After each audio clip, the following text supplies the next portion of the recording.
Harry and Meghan just received news they certainly didn't expect. Australia, a country many assumed would welcome them with open arms, has quietly but firmly closed a very important door.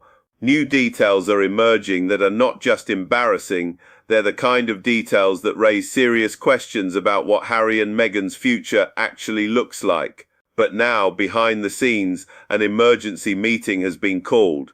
For months, sources close to the couple had been quietly signalling that Australia was on the table, not just as a holiday destination, but as a potential base of operations, a place where Harry and Meghan could rebuild their brand, expand their charitable work, and establish the kind of soft power influence they've been desperately chasing since leaving the royal family in 2020.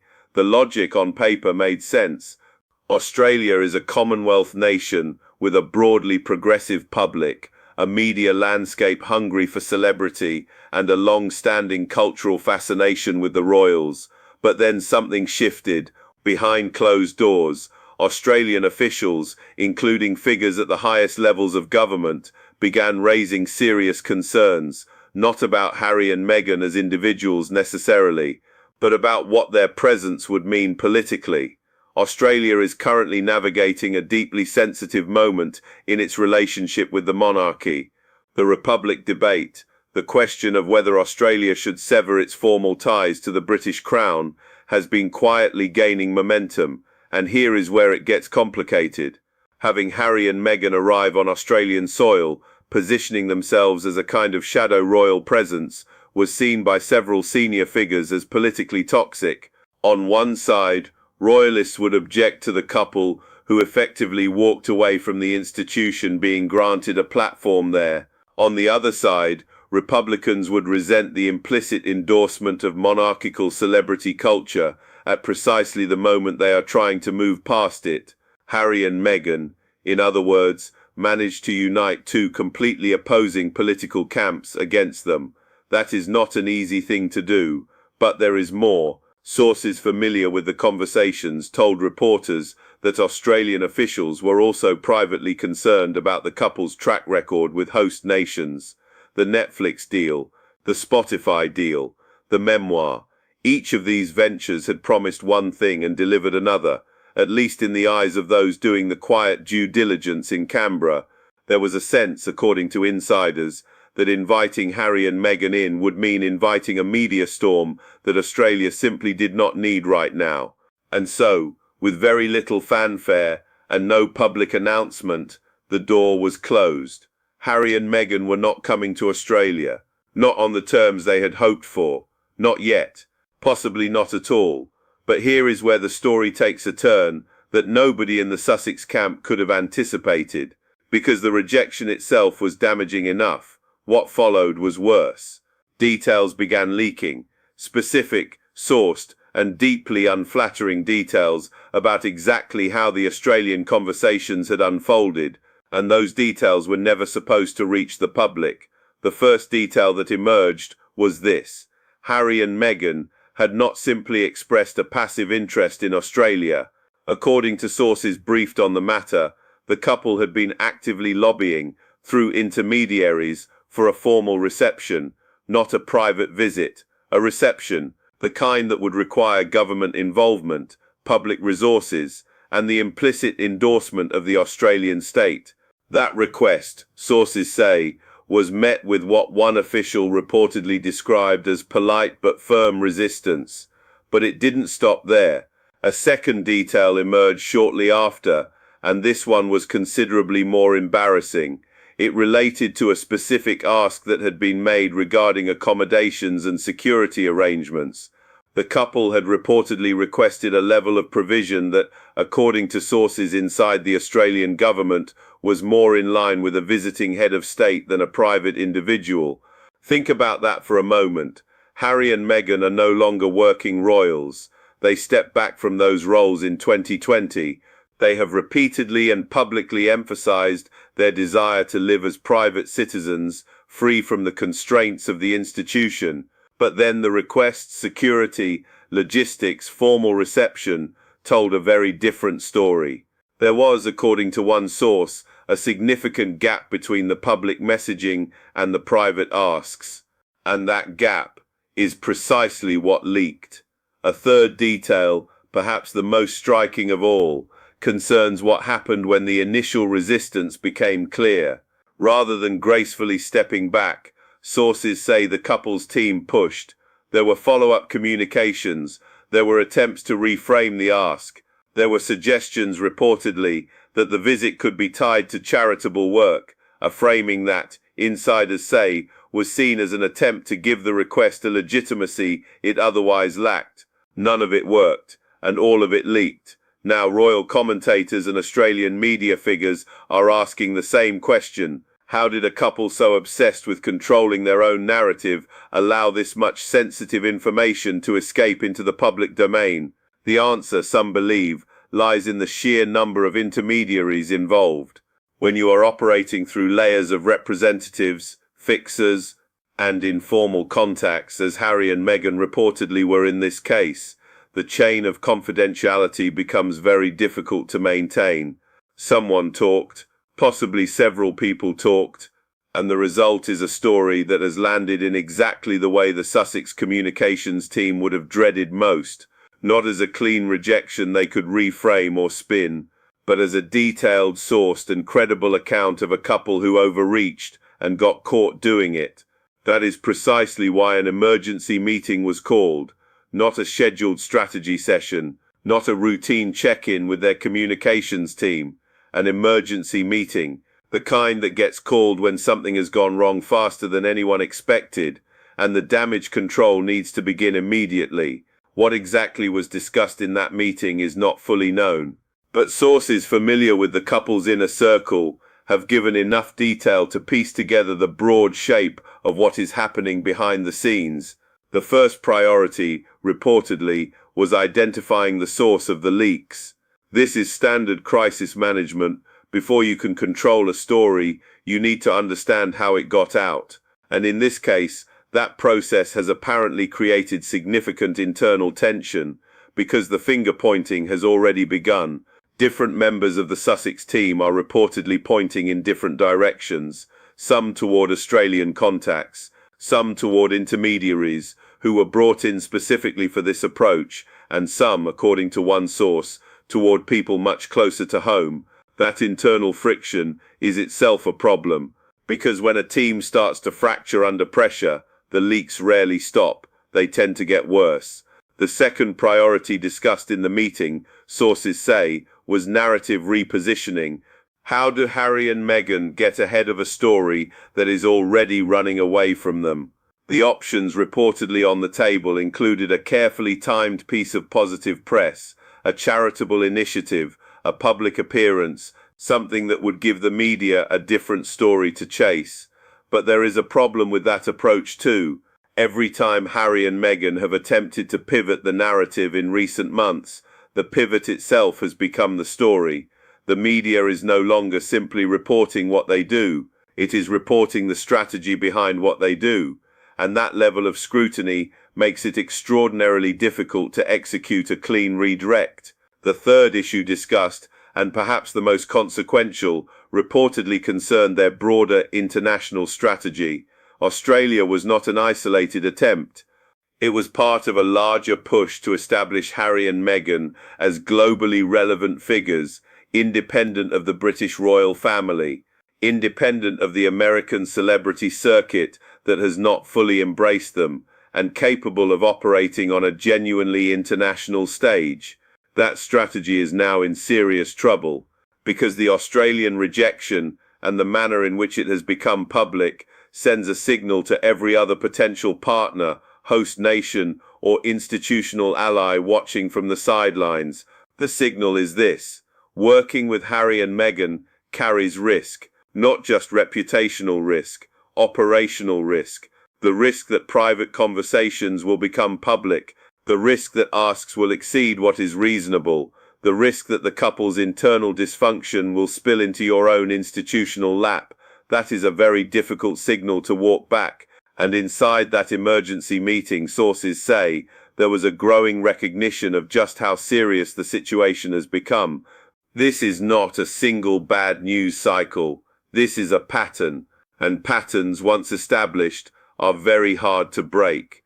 To understand why this particular rejection matters so much, you have to understand what Australia represented to Harry and Meghan strategically. It was not just a country, it was a proof of concept.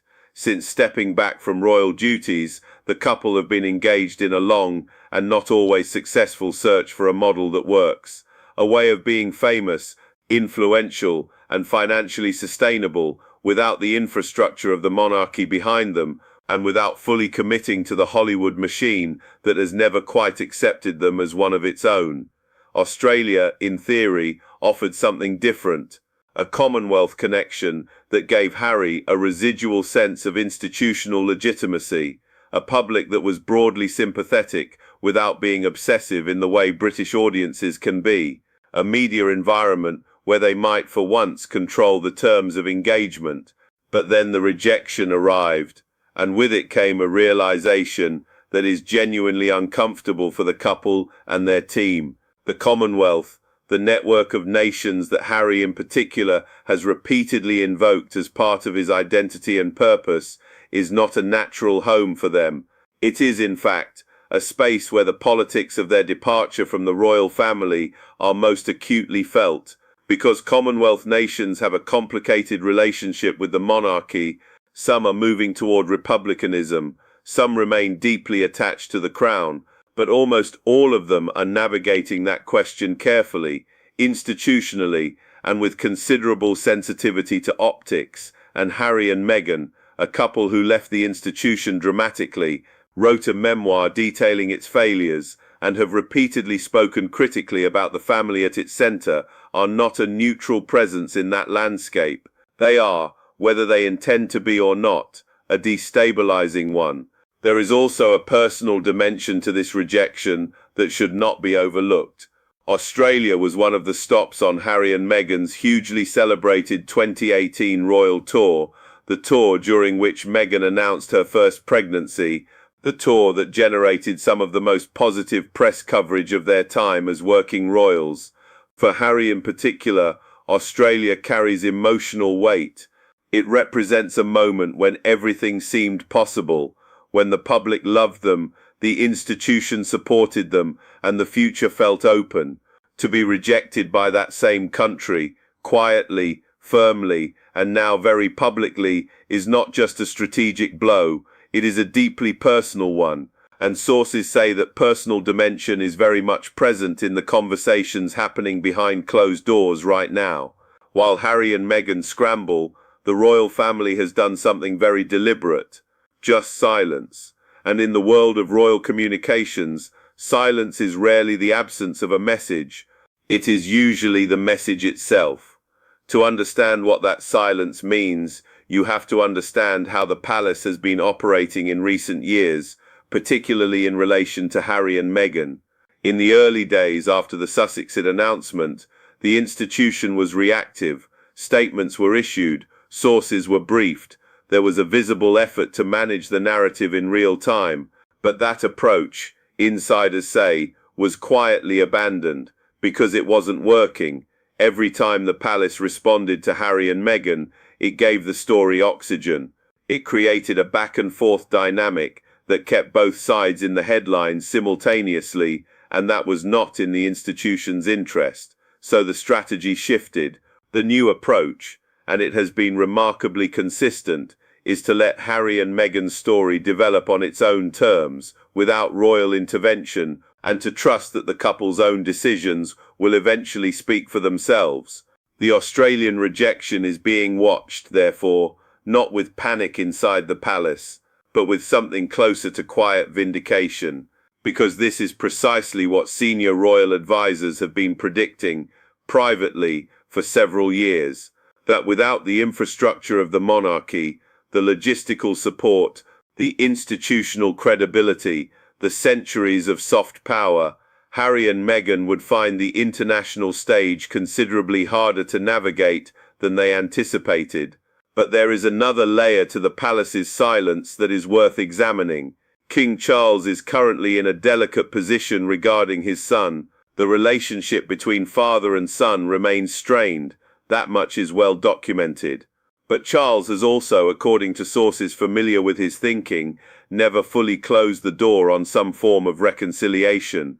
He has not written Harry off, but he has also, reportedly, made clear through intermediaries that any path back to a working relationship requires Harry to demonstrate a level of discretion and stability that has not always been evident. The Australian episode does not help that case. And inside the palace, sources say there are senior advisors who are now quietly making the argument that the time for any form of formal rapprochement should be pushed further back, that Harry needs to be seen to have managed this crisis effectively before any gesture of reconciliation makes institutional sense. Prince William, for his part, is said to be watching the situation with what one source described as detached interest. William has long since moved past the point of active concern about what his brother is doing, but he is not indifferent to the optics, because every story about Harry and Meghan's struggles is a story that, by contrast, reinforces the narrative of William and Catherine as the stable, committed, future-facing face of the monarchy. The silence from the palace, in other words, is doing exactly what it is designed to do. It is letting the story tell itself. So where does this leave Harry and Meghan? That is the question that everyone watching this story is now asking. And the answer, if you look carefully at the evidence, is more complicated and more uncertain than either their supporters or their critics tend to acknowledge. Let's start with what we know. The Australian strategy has failed, at least in its current form. The emergency meeting has happened, the leaks are out there, and the couple's broader international repositioning effort has taken a serious hit. But Harry and Meghan are not without options. They still have the Archewell Foundation. They still have relationships, some of them genuinely influential in the American philanthropic and entertainment world, and they still have something that is easy to underestimate, a global audience that is deeply invested in their story, for better or for worse. The question is not whether they have a platform, they clearly do. The question is whether they have the strategic coherence to use it effectively, and that is where the real uncertainty lies.